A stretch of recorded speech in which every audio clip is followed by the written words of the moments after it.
As the evening air settled quietly over Bethlehem, Mary sat beside her sleeping child, the sounds of celebration from the city falling away into the hush of night. She looked upon Jesus, her newborn son, the promised Messiah, swaddled gently, his presence filling her heart with awe and wonder. In the stillness, Mary's thoughts turned back to everything that had led her to this miraculous moment.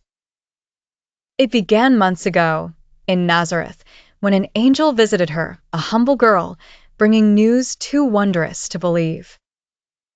She remembered the sound of Gabriel's voice.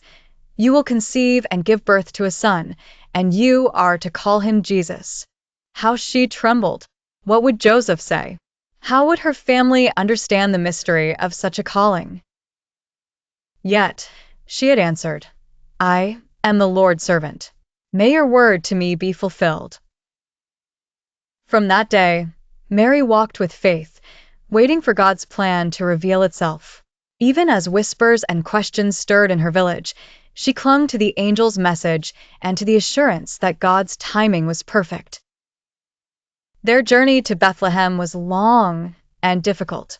Mary felt the weight of the child within her and the uncertainty of how and where God would fulfill his promise. The city was crowded and noisy, and no one had room for them, except, at last, a humble stable. As she gave birth surrounded by the peaceful animals, she wondered, was this truly the place God had chosen for the king? When the shepherds arrived, their faces lit with amazement, they spoke of a sky full of angels singing of peace and glory. Mary pondered their words, treasuring each one, yet still wondering when and how the world would recognize her child. Day turned to night, and night to day, as Mary cared for Jesus. Each sunrise brought a new hope, but also a deeper patience. God's promise had arrived, but what would come next? Weeks passed. Finally, one evening, the sound of footsteps echoed outside. Distinguished travelers entered, bearing gifts fit for royalty: gold, frankincense, and myrrh. Then they knelt, worshiping her son.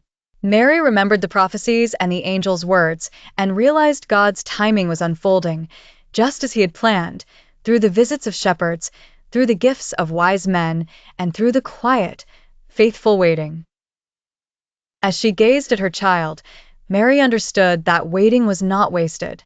In the pause and the quiet, God was weaving his perfect plan, a plan much greater than anything she could have imagined.